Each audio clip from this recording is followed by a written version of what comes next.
What's up, guys? David here. So, the first look or the first trailer or whatever to this, I think it's CBS's new Supergirl show is they just dropped it. Came across it online, so let's go ahead and watch this together. See what they got. My name is Kara Zor-El. 24 years ago, my planet was in peril. My cousin, Kal-El, was sent to a planet called Earth. You may know his story. They put the little Superman curl on the baby. Do extraordinary things until That was now. ridiculous. You must go. I love you, Kara.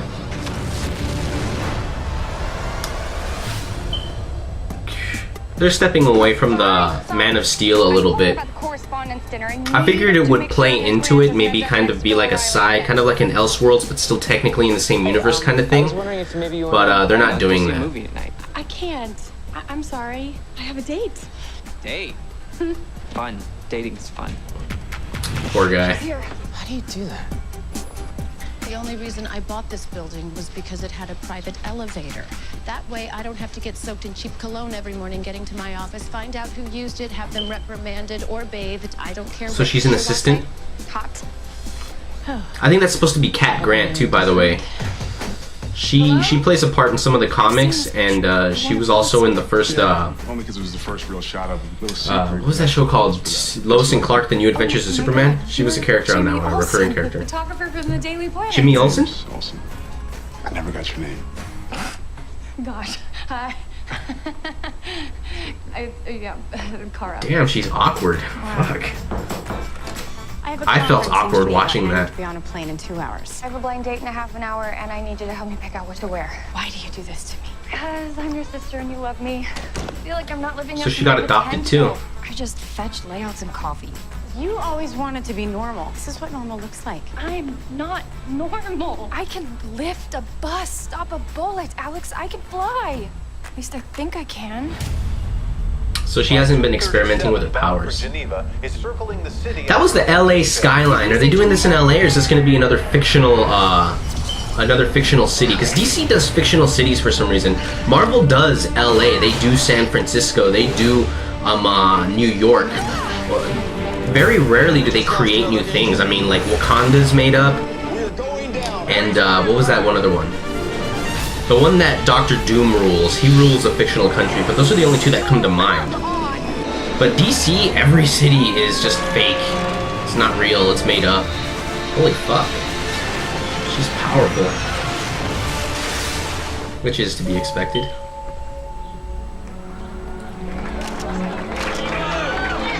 Now she's in the public eye.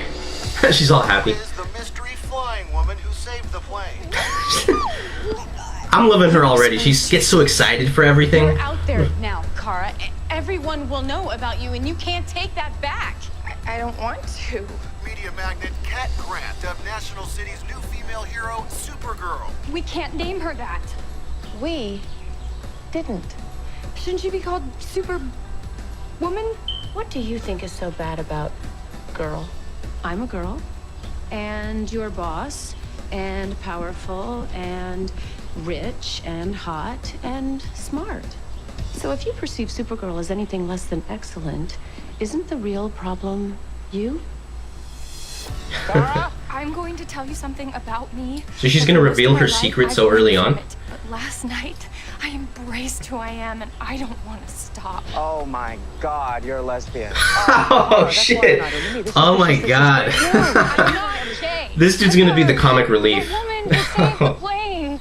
Okay, right. Carl, what are you doing? Hey!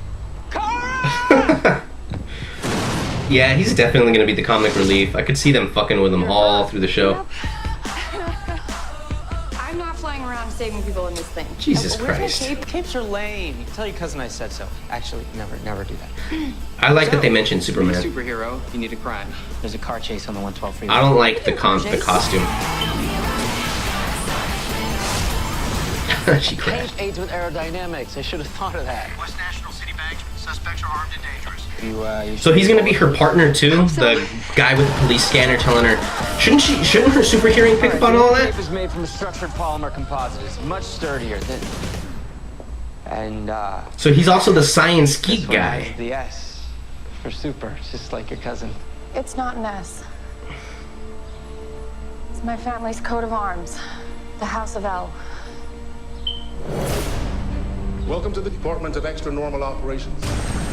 The DEO monitors and protects Earth from extraterrestrial presence. These beings So they're the men in black. power us from your darkest nightmares. I can help you stop them. I don't trust aliens. You want to help? Go back to getting someone's coffee. Oh shit, that's fucked up. Kara, it's me. Is he supposed to be General what's his name? Eiling, I think? General Eiling in the comics is the dude that's very xenophobic. He doesn't like aliens. Also General Lane, I think, from Lois Lane's dad. I think both of them were portrayed as very like, fuck Superman, he's an alien, so he's not one of us, we have to get rid of him kind of deal. Just to be an assistant. People of this city will die. You have to let me stop it. Make sure you win. So they're gonna accept her eventually. It's not a bird, it's not a plane.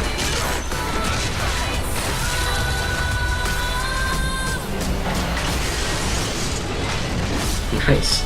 It's not a man. The effects look really good on this show. I don't like that shot. I don't like the typical explosion in the background where the hero looks on heroically. Same way he did. Here, from him. It's the blanket he was wrapped in. So she knows Superman. I thought she was gonna grow up separate from him. Like maybe he set her up with her family. You know, up and away.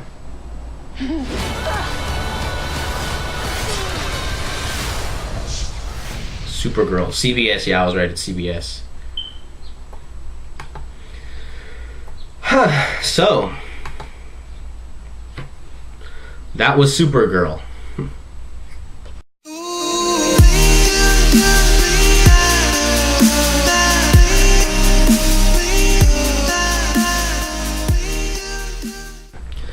So it's the typical they're kind of doing Superman a little bit. It feels like the same thing because Supergirl had her own unique little backstory. Superman sent to Earth as a baby, gets found by the Kents, is raised, and he lives like a normal guy even though he's abnormal, and then eventually he realizes that he could help and he becomes Superman to help the world. And they're kind of doing the exact same thing. I like Supergirl's origin story because she's had different origin stories, but the most common one is that she got sent to Earth at the same time as Kal-El, and she was, I think her father, Zor-El, he sent her to take care of Kal-El, like he said, my brother sent his son, who was only like a month old, to Earth on his own, and he was like, the fool, how could he do that? So he decided he was going to send his daughter in his own ship, and he was like, you're going to go and you're going to protect Kal-El. And there's different, that goes wrong obviously, but there's different versions of how it goes wrong. One, she gets stuck in the Arctic Circle before she gets found. Another one, when they went warp speed, her spaceship kind of got like there's a bunch of science behind it. I don't want to get into it, but basically time dilation goes wrong and she arrives 15 to 20 years later after Clark is already Superman. So she arrives, like she gets sent at the exact same time he does, but he gets there, lives 25, 30 years, and then her spaceship arrives. And she's like, oh, you're grown up already and all that. Kind of what they did on Smallville. Oh no, Smallville she was frozen, so forget that. But yeah, so she gets sent to Earth, and they just rehashed Superman's backstory. And so in this one, she tries to live a normal life, apparently, because her sister says you wanted to live a normal life. So it was her idea. It's not like her family's pushing her to be normal, because I don't like that trope. I personally find it offensive. And and same thing, you know, something's going wrong, and it wasn't a decision that she made for the betterment of mankind. Superman became Superman because he wanted to help humanity as a whole, but she wasn't doing that. And she saw that her sister was going to die, and she decided, I love my sister more than I love my secret. So she went and did it, and she became exposed, and she was like, fuck it, let's roll with it. And I like that. I like how happy-go-lucky she is. I like her character. She's really fun-loving, it seems, and she's kind of like all over the place. She's quirky. I hope they don't make it too over the top, because that whole I'm a quirky girl and I'm not like other girls is also becoming very tiresome. But if done right, it can be very effective, especially considering who she's facing, because her boss is Cat Grant in this show, and Cat Grant runs she's a media mogul, and she's like, oh, she's like stereotypical, I'm the rich bitch, I'm in charge, I'm beautiful, I'm smart, I run this shit, you know, she's the typical hard ass, she's the successful woman trope, basically. And I'm getting a little tired of that. It's actually using a lot of cliches now that I think about it, but it still looks like it's going to be an enjoyable show. And she's not going to be fighting humans. That's something else. Like Superman has a lot of human enemies, you know. She's going to be fighting aliens probably exclusively.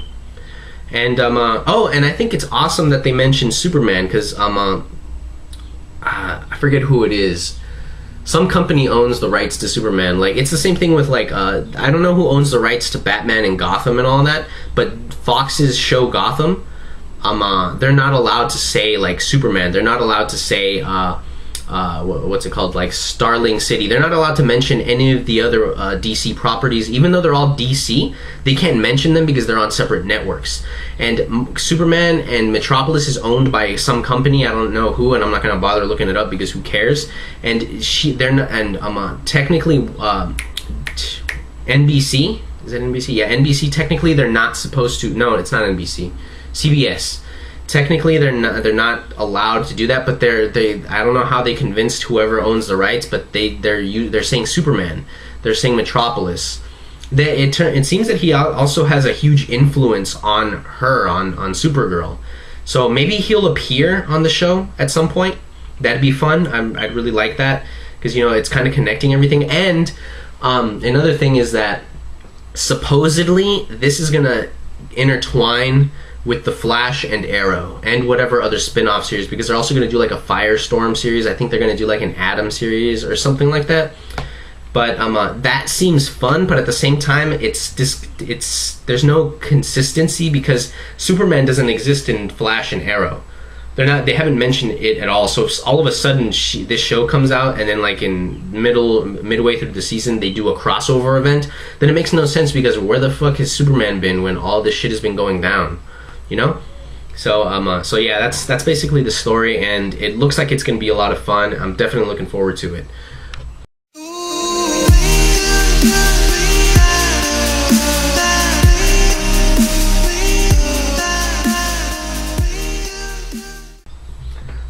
One thing that this show is doing different is that there's a lot of government involvement. Apparently there's this new thing called the DEO. I don't know if that's straight from the comics. I do believe that in the comics there was this other thing. There was like Argus, there was Cadmus, there was Doma.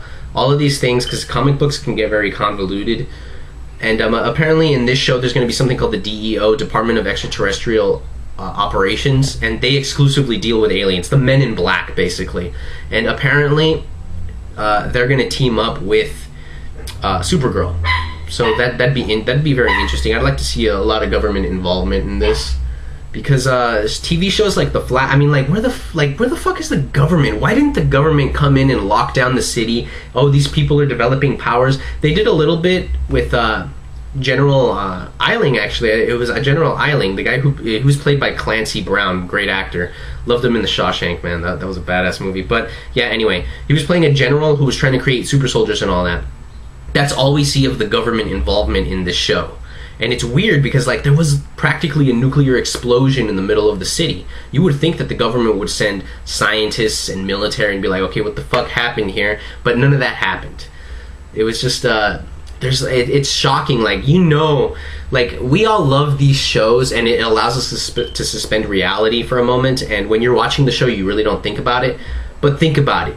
If what happened on the Flash, particle accelerator blowing up, and then people developing abilities, if that happened, that whole fucking city would be quarantined by the government. You know, they'd be running experiments and shit like that, trying to figure out what happened, how to harvest it, or to shut it down completely. That part is true about General Eiling. I think there would be human experimentation. I don't think any government would try and You know what? Fuck that. I'm getting way too invested in this. Let's just move on. So yeah, there's gonna be a lot of government in this show, and we'll see how that goes, because that's definitely an angle that I've been itching to see on these TV shows.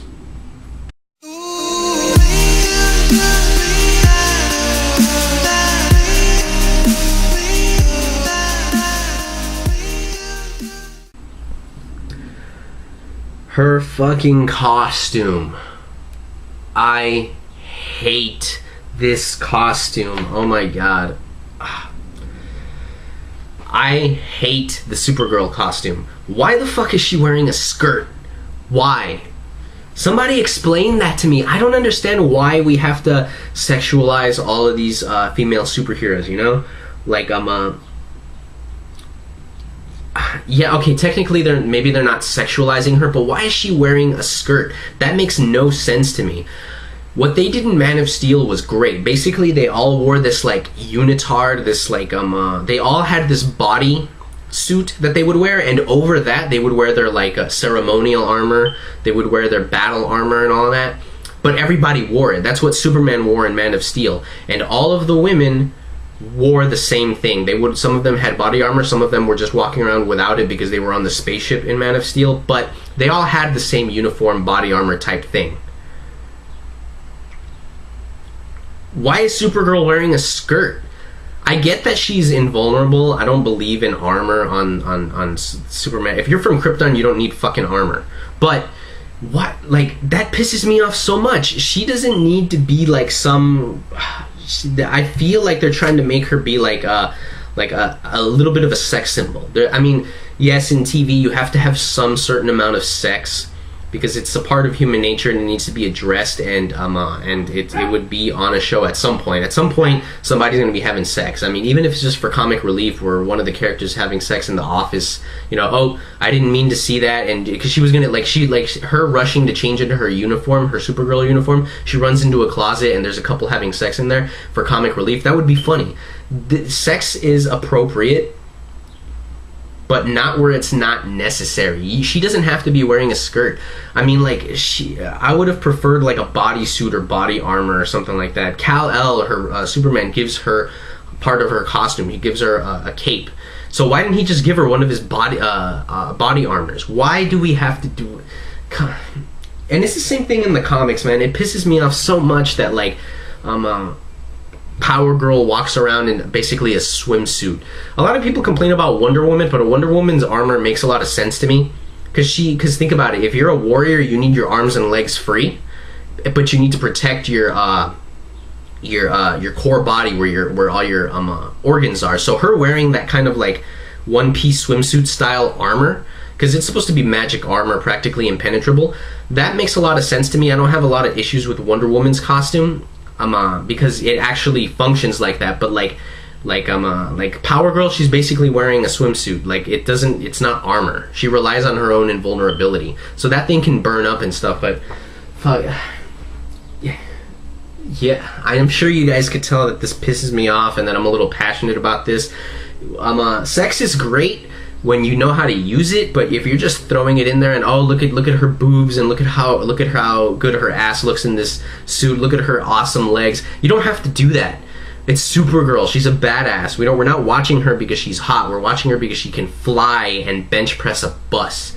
That's why we're watching her. We don't need to see her legs. We don't need to see a low cut shirt. We don't need to see cleavage. We just need to see her punching a guy to the moon. So yeah, those are my thoughts on this this reaction on this first look, this trailer to Supergirl, the TV show. I'm definitely gonna watch it when it comes out. I mean, hopefully it'll be good, because if it sucks, I'll stop watching it. That's how I operate. If I enjoy something, I'll watch it. If it starts getting sucky, I drop it. So hopefully this show delivers. Hopefully it delivers on all that comedy. Hopefully it delivers on all that drama. Hopefully it's got great writing, and let's hope for a great show. All right, you guys. I'm signing off now. So later.